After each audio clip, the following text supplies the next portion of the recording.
Hello everyone, welcome back to my channel. ఇది Thursday రోజు blog అండి, అంటే నిన్నటి బ్లాగ్. ఇవాళ అయితే పోస్ట్ చేస్తున్నాను. ఫ్రైడే రోజు వరలక్ష్మి వ్రతం అంటే పూజ చేసుకుంటాను. ఆ వీడియో అయితే ఇవాళ ఈవినింగ్ వరకు అయితే పోస్ట్ చేస్తాను. ఇది ముందు రోజు నైటే నేను ఇలా పువ్వులు వాటర్లో వేసి పెట్టేశాను. అలాగే దోశకు కూడా పిండి నానబెట్టేశాను అండి. గిన్నెలు కూడా కడిగేసి పెట్టేశాను. ఇంకా మార్నింగ్ లేచేసరికి అత్తయ్య అయితే వాకిలి వచ్చేసారు. ఇంకా కిచెన్లోకి వెళ్ళేసరికి పువ్వులు అయితే అన్నీ విచ్చుకున్నాయి. ఇంకా దోశకు పెట్టిన పిండి కూడా మంచిగా పులిసింది. ఇవి చెట్టుకుంటే వేరే వాళ్ళు తెంపుకొని వెళ్ళిపోతారనేసి ఇంకా ఇలా వాటర్లో తెచ్చి వేస్తున్నాను. బట్ చెట్టుకి పూస్తేనే కలర్ డార్క్గా వస్తుంది, అవి బాగుంటాయి ఇలా వాటర్లో వేసే కంటే. ఇంకా కిచెన్ డోర్ కూడా ఓపెన్ చేసేస్తున్నాను. నాకు డోర్ తీస్తే వెలుతురు చాలా వస్తుంది. ఇంకా పువ్వులన్నీ తీసేసి ఒక కవర్లో వేసి ఫ్రిడ్జ్లో పెట్టుకుంటాను. పూజకైతే అవసరం వస్తాయి. ఇంకా అత్తయ్య పాలు కూడా తీసుకొచ్చి ఇచ్చారు. చట్నీ కోసం కొబ్బరి ముక్కలు కూడా తీసి పెట్టానండి, ఫ్రిడ్జ్లో పెట్టాను కదా. ఇవి 3 టైమ్స్ అయితే నేను వాడుకున్నాను. ఒకసారి కట్ చేసి ఫ్రిడ్జ్లో పెడితే 3 సార్లకైతే యూజ్ అవుతాయి. కొంచెం ముందు తీసి వాటర్లో వేసి పెట్టుకుంటే ఆ కూల్నెస్ అనేది పోతుంది. ముందుగా పాలైతే వేడి చేసేస్తానండి. ఇంకా ఇంత పొద్దున టిఫిన్ చేస్తే ఇంకా చల్లారిపోతుంది కదా, పిల్లలు కూడా లేవలేదు. అందుకనేసి పాలు పెట్టేసిన తర్వాత వేరే పనులు అయితే చేసుకుంటాను. ఇవి 1/2 లీటర్ పాలు, అందులో కొంచెం వాటర్ యాడ్ చేసి పాలైతే వేడి చేసుకుంటాను. అవి చిక్కగా ఉంటాయి, మరి అంత చిక్కగా పిల్లలకి పెట్టొద్దు. అందుకనేసి కొంచెం వాటర్ యాడ్ చేస్తాను.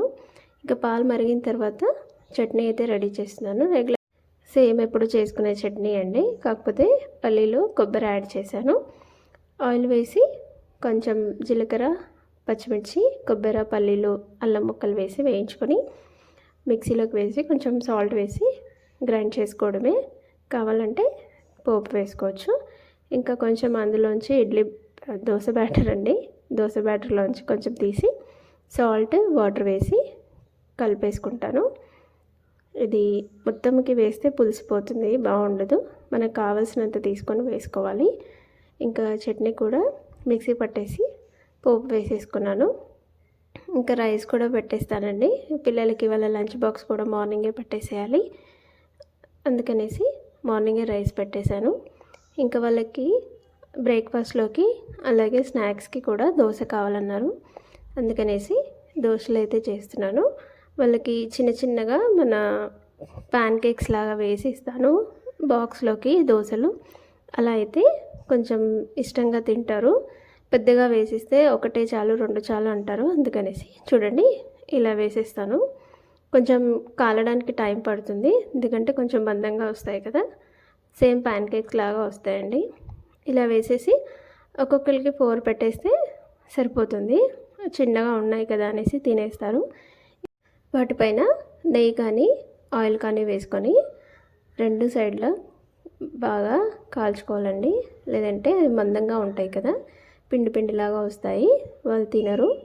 ఇంకా స్టమక్ పెయిన్ అది వచ్చే ఛాన్సెస్ ఉంటాయి. అందుకనేసి నేను మీడియం ఫ్లేమ్ పెట్టేసి లేదంటే లో ఫ్లేమ్లో పెట్టుకొని చేసి ఇస్తాను. అలా అయితేనే లోపల వరకు బాగా ఉడికిపోతాయి. ఇంకా వాళ్ళు తినడానికి అయితే పెద్దగా ఒక్కొక్క దోశ అయితే వేస్తున్నాను, చాలా టైం లేట్ అవుతుంది అనేసి. లంచ్ కూడా ప్రిపేర్ చేయాలి కదా. ఇంకా స్నాక్స్ పెట్టేసి అలాగే బ్రేక్ఫాస్ట్ కూడా వాళ్ళకి ప్లేట్లో పెట్టించేసాను. రైస్ కూడా అవుతుంది. మా వారి కోసం కూడా దోశ అయితే వేసాను, కారం దోశ. ఇంకా వాళ్ళకి ఎగ్ రైస్ చేయాలనేసి ఎగ్స్ అయితే ఇలా ఫస్టే కారం, ఉప్పు, అల్లం వెల్లుల్లిపాయ పేస్ట్ వేసి కొంచెం వాటర్ కానీ ఆయిల్ కానీ వేసి కలుపుకొని ఎగ్స్ వేసుకోవాలి. అలా అయితే ఎగ్స్లో ఆయిల్ మనం వేసిన స్పైసెస్ అయితే ఇలా కలిసిపోతాయి, లేదంటే అలాగే ఉంటాయి. ఇంకా అవి కలిపేసుకొని పిల్లలకైతే ఎగ్ రైస్ చేస్తున్నాను. రైస్ కూడా రెడీ అయిపోయింది. ముందుగా ఒక ఆమ్లెట్ అయితే వేసుకుంటాను. అవి డబుల్ ఎగ్స్, ఒక ఎగ్లో 2 ఉంటాయి ఎల్లోస్. ఇంకా ఆమ్లెట్ అయితే వేస్తున్నాను. ఒక ఆమ్లెట్ వేసి తీసేసిన తర్వాత ఇంకొక ఆమ్లెట్ వేస్తానండి, అది ఎక్కువ అయిపోతుంది కదా. అందుకనేసి ఇలా ఆమ్లెట్ లాగా వేసి తీసేస్తాను. పిల్లలకి ఎగ్ రైస్ అలాగే జీరా రైస్ గోంగూర రైస్ ఇవే ఎక్కువగా పెడుతూ ఉంటాను. వాళ్ళు ఇవే ఇష్టంగా తింటారు. పెరుగన్నం మనం దద్దోజనం లాగా చేసి పెడితే తింటారు. ఇంక ఇలా చేస్తేనే తింటారని ఇవే చేసి పెడుతున్నాను. ఇంకా ఏదైనా చేసి పెడితే బాక్స్ అలాగే తీసుకొస్తారు. ఇంకా కొంచెం పెరుగన్నమైనా సరే తినేస్తారు. ఇంకా ఆమ్లెట్ వేసిన తర్వాత ఇంకొకటి కూడా వేసేసాను. దాంట్లోనే రైస్ వేసి కొంచెం సోయా సాస్ అలాగే కొంచెం సాల్ట్ చూసుకొని వేసి నిమ్మరసం వేసి ఒకసారి కలిపేసుకొని స్టవ్ ఆఫ్ చేసుకుంటే సరిపోతుంది. ఇంకా రైస్ కూడా పెట్టేశానండి. ఇంకా వాళ్ళకి రక్షాబంధన్ సెలబ్రేషన్ ఉండింది. ఇంకా వాళ్ళైతే కలర్ డ్రెస్లో వెళ్ళారు. ఇంకా వాళ్ళు వెళ్ళిపోయిన తర్వాత ఇంట్లో పనులు అయితే చేసుకున్నాను. ఇంకా పండగ పని అయితే స్టార్ట్ చేశానండి. రేపు వరలక్ష్మి వ్రతం అంటే ఇంకా అంత క్లీనింగ్ ఉంటుంది కదా. బెడ్షీట్స్ అవన్నీ వాషింగ్ మిషన్లో వేసేసాను. వాళ్ళు వెళ్ళిపోగానే ముందుగానే బట్టలు మిషన్లో వేసేసాను. అవి మిషన్లో వేసేసి మనం వేరే పని ఈజీగా చేసుకోవచ్చు. సోఫా కవర్స్ అలాగే బెడ్షీట్స్ మాత్రం వేశాను. ఇంకా డోర్ మ్యాట్స్ అవన్నీ నేను క్లీన్ చేశాను. ఇంకా ఆన్ చేసి నా పని అయితే నేను చేసుకుంటానండి. ఇంకా ఇంట్లో పనులు అయితే చేయడం స్టార్ట్ చేశాను. వాళ్ళు వెళ్ళిపోయిన తర్వాత ఇంకా చాలా పనులు ఉంటాయి ఇంట్లో. ఫ్లోర్ అయితే క్లీన్ చేసుకుంటున్నాను. నాకు వీక్లీ 3 టైమ్స్ అయితే కంపల్సరీగా ఫ్లోర్ క్లీనింగ్ అయితే ఉంటుంది. ఇంకా ఇదంతా క్లీన్ చేసుకున్న తర్వాత బట్టలు అయితే తీసేసాను. ఇవి బిల్డింగ్ పైకి వెళ్ళి ఆరేసి వచ్చాను. ఇంకా నేను బిల్డింగ్ పైన వెళ్ళినప్పుడు అసలు ఫోన్ అనేది పట్టుకోవడానికి కొంచెం టెన్షన్ పడతాను. ఎందుకంటే మాకు అన్నీ స్కూల్ ఉంది ఇంటి ముందే, అలాగే అన్ని బిల్డింగ్స్ అన్నీ చాలా పైకి ఉంటాయి. ఇంకా బట్టలన్నీ వేసేసి అక్కడ పువ్వులు ఉన్నాయి, రేపు పూజకు కోసుకుంటాను. ఇంకా కిందికి వచ్చేసిన తర్వాత ఇంకా దేవుళ్ళని అయితే కడిగి పెట్టేసుకున్నానండి. శుక్రవారం రోజు కడగను, అందుకే ముందు రోజే దేవుళ్ళని కడిగేసి పెట్టుకున్నాను. రేపు పూజ కూడా తొందరగా అయిపోతుంది కదా, ముందు రోజు ఇవన్నీ క్లీన్ చేసి పెట్టుకుంటే అనేసి అన్నీ క్లీన్ చేసేసి పెట్టేశాను. ఇవన్నీ క్లీన్ చేసేవరకు చాలా టైం అయింది, మధ్యాహ్నం అయిపోయింది. ఇంకా దేవుడికి దీపం కూడా నేను పెట్టలేదు. ఇంకా రేపు పెట్టొచ్చు అనేసి, మధ్యాహ్నం టైంలో అలా చేయడం బాగుండదు కదా అనేసి నేనైతే చేయలేదు. ఇంకా ఇవన్నీ చేసిన తర్వాత నాకు 1 అయిపోయింది. ఇంకా లంచ్ టైం అయింది కానీ నాకు రైస్ తినాలనిపించలేదు. ఇంకా దోశ వేసుకొని తిన్నాను. ఇంకా కొంచెం వర్షంలాగా స్టార్ట్ అయితే ఇంకా వెళ్ళి బట్టలు అయితే తీసుకొచ్చేసాను.